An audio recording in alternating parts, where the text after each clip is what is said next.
Folks, welcome back to the PawnStorm YouTube channel. In this video, we are taking a look back into low elo chess today with some wonderful, exciting, engaging 400 elo chess. Hope you all enjoy, but before we start the game, we have a quick word from a sponsor of the video. Hey content creators, if you're tired of spending hours editing your videos, adding captions, and making them pop, I've got something that will change the game for you. You need to check out submagic.co. It's the ultimate tool for automatic captions, dynamic text effects, and it will really make your video stand out instantly. I use it and it's a total game changer.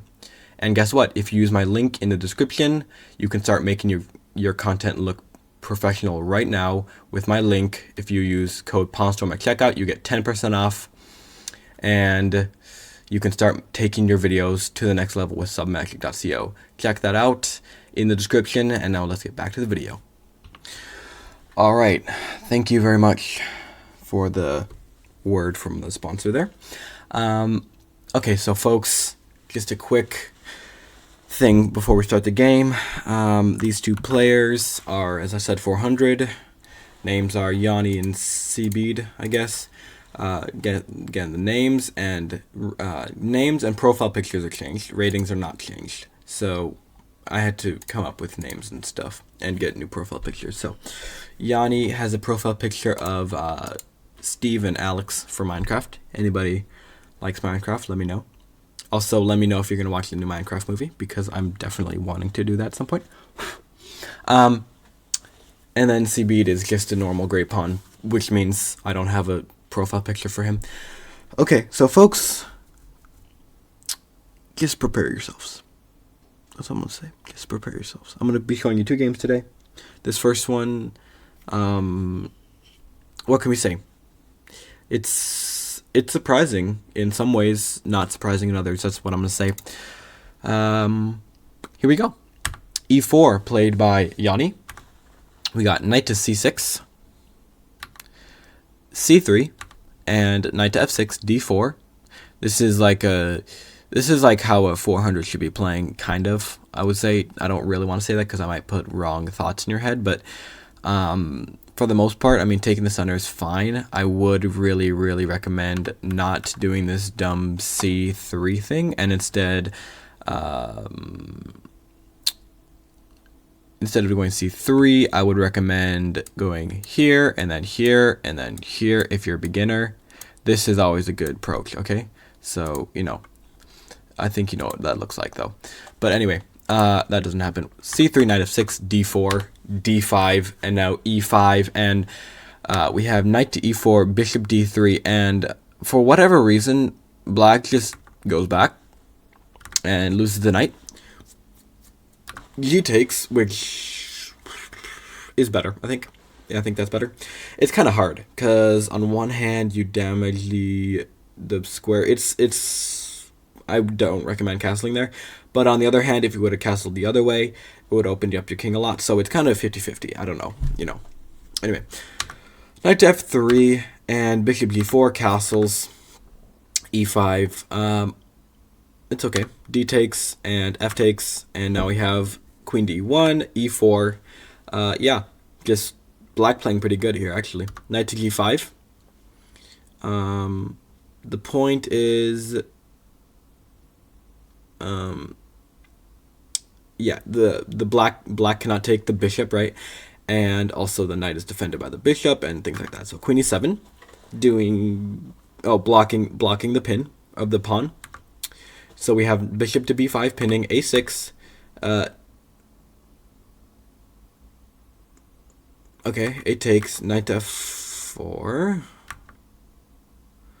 I mean, black is only up a pawn here, but I don't really know what's going on with white. Knight takes on d5. Queen e6, knight takes c7. Ooh. Oof. Ouch. Good find by white. I gotta say, good find. But ouch. Wow, that hurts. I mean, I have been, you know, I have been at the wrong end of that. That hurts. Wow. Oof. You get the royal fork right there, the family fork. That is not a good feeling. Oh boy. You know what's even worse? What's even worse is when you cannot take back at all. So like you can take back here, but oh, the worst, believe me, the worst times are, you know, when this pawn is not here and the king is like, or the king doesn't have to be underway, but, you know, say like the queen was defending, right? Or a pawn was defending and you took. That's like, that's when it's like on a whole another level of terribleness. Anyway, pawn takes is fine. Queen takes, yep. Rook g8. Queen takes b7, queen, bishop g7. Now f4. Rook a b8. So danger levels. The knight is attacked, but you attack the queen because it's worth more. Queen to e4. Now bishop f5, not really doing anything. Bishop to queen to e3 and rook b8. So still knight is hanging, but you know white had to move the queen and stuff. So now the knight is hanging and you move the rook. I don't know why. You lose the knight, take back with the bishop, take here, king takes here, and here. Okay. I don't know, officially I don't know really what white is doing at all here. I mean, with this move. What are we doing? You just lose a pawn? But black doesn't take, so you take. I have no idea what black is doing here. I mean, really, what is the idea of this move? Here, just losing a pawn, but black doesn't take it? I don't know. Take the pawn. Rook e8, queen c6 check. What? They thought they were going to make another queen, but they're not. Oh my. Okay, now they might actually... Oh.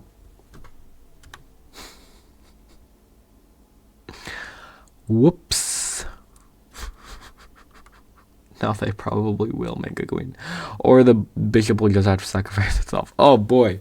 Wow, they planned that out many moves ago. How do they do that? Wow, that's pretty impressive actually.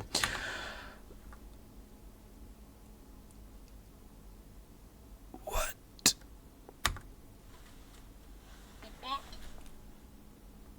Oh.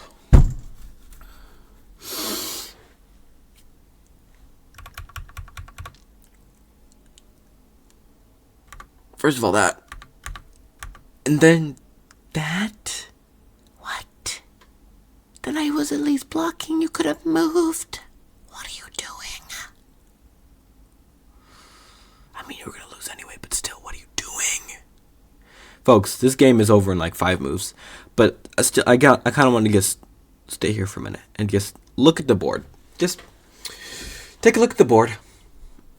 Let's notice a couple things. Number 1, black, of course, blundered the bishop in one move, which, you know, is not great.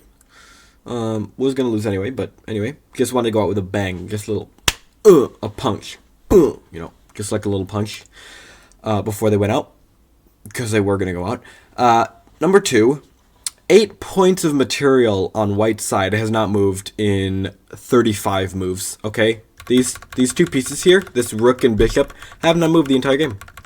Not once the entire game. Look, the entire game have not moved. That's interesting. I don't know. Okay, bishop f4 and then h6. Finally, you take the queen, the bishop, king g6. Oh no! White can't even mate with a queen. There's one queen.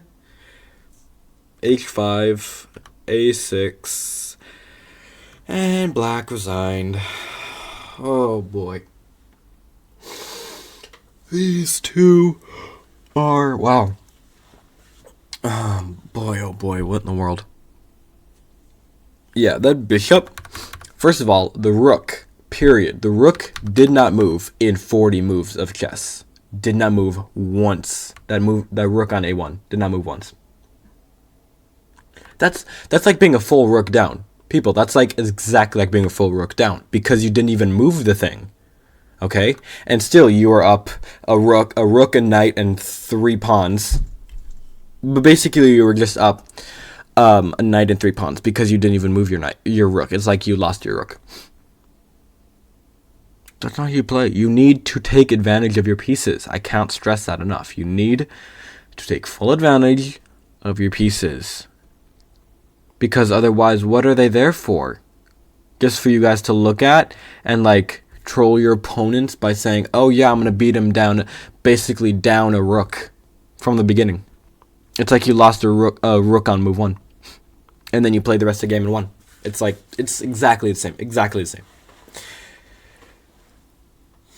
This is how you guys have to get better. You gotta take advantage. And I'm guilty of that too. I'm totally guilty of that too. I definitely do not, at times I do not take advantage of my pieces. But yeah, I cannot stress that enough. When you guys have, you guys have a lot of pieces and your opponent does not, the immediate thought is to make queens and just, troll your opponent or whatever.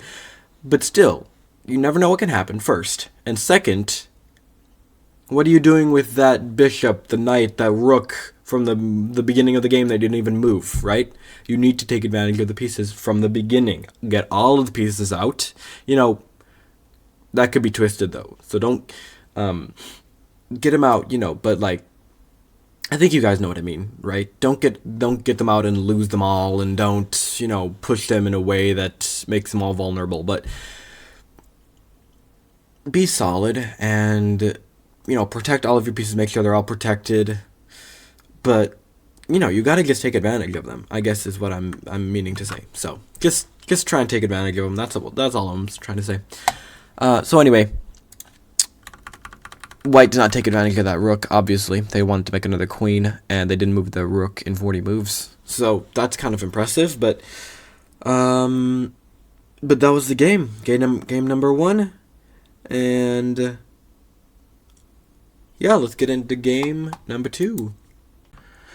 Alright, folks, here we are for game number 2. Our protagonists here are Mason and Cider. Again, names, profile pictures, changed.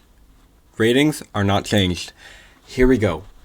E4, E5, E4, E5, knight f3, knight c6. Surprisingly, at 7/800 ELO, we're still playing the most common chess position ever at all levels, which is kind of crazy. We go for a Ruy Lopez, which is interesting. Go a6, and we go for the exchange variation. Now we have knight takes on e5, queen to e7, f4, d6, and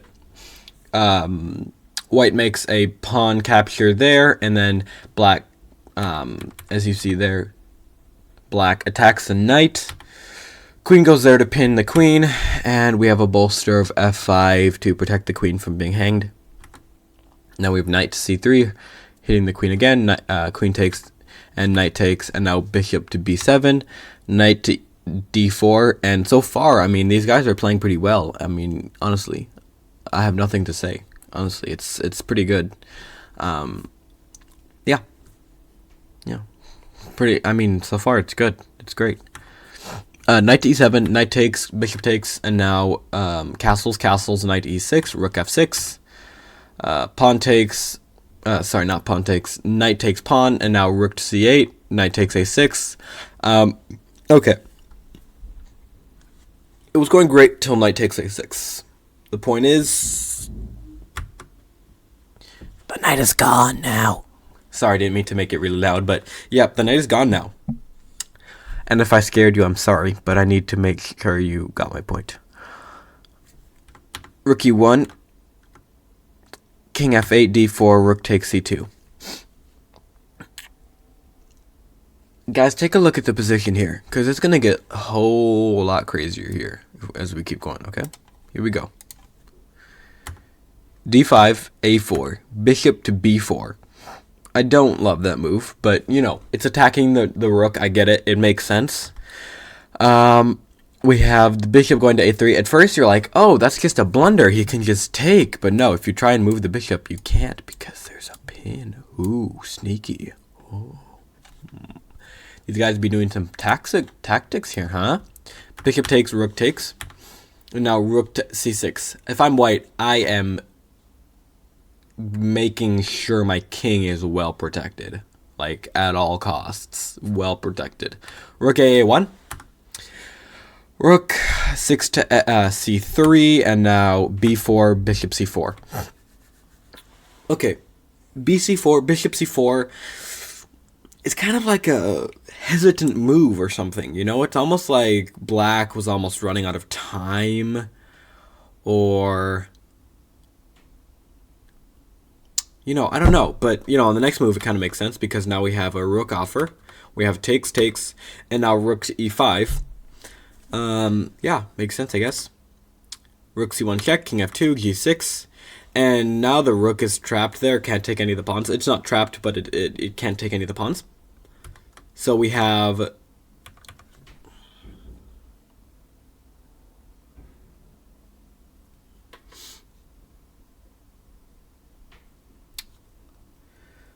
Okay, I guess it can take the pawn.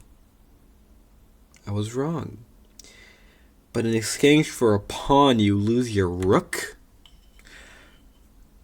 Now, if I'm a 7-800, that's a good deal, right? You only lost 4 points of material. You're only down basically a rook and a bishop.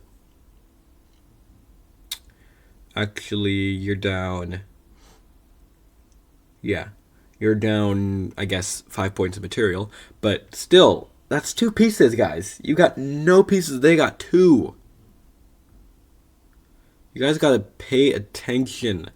I think that's like that's one of the biggest problems that people have, especially when they're starting out. You guys need to pay attention to the pieces. I cannot stress that enough. You need to pay attention to the pieces. Okay?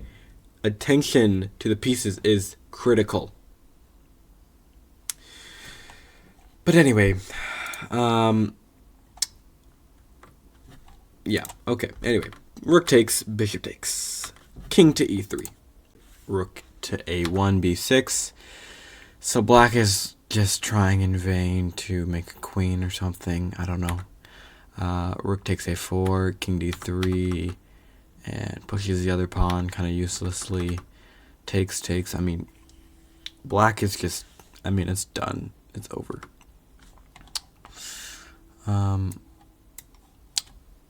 King to b7. f6, king takes, f7, bishop takes, and we make another queen here. Rook takes d7, king f3, queen c5, king g3, rook d4, and you're just getting ladder mated now. Here, here, and in this position, white resigned. Yeah, white resigned. Oh, okay. I mean, also it's like mate in a second. So if like even if you go here, it's mate. Yeah. So anyway. Yeah.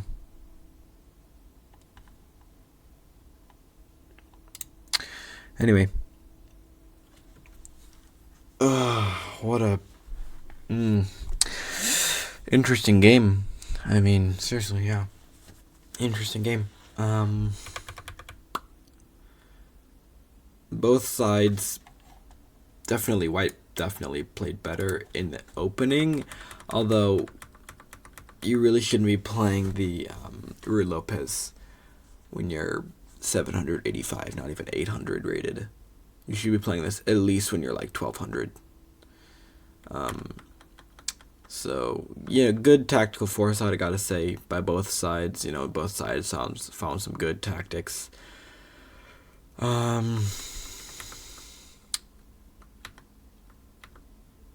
I mean, this is just a total blunder. I don't know, maybe that was a mouse slip. I'm not sure, but anyway,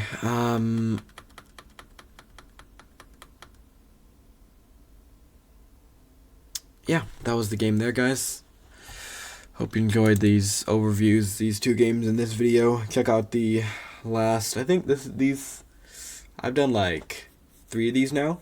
So, check them out in the full playlist. Yeah, check them out. And, yeah, there'll be a full playlist, a fully updated playlist on my channel. So go check that out. And yeah, thank you all for watching, and make sure to subscribe and like and comment down below if you have any other ideas for videos of any kind for chess stuff. And I'd like to hear that. Let me know. And yeah, you can subscribe right here, somewhere around here. Check out the video here, and check out the links in the description. First of all, check out submagic.co, 10% off with code PawnStorm. I promise you won't regret it if you check that out. It's a great video editing tool. And also check out the link for chess.com premium memberships, and you'll get, I think it's like 40% off for your yearly membership.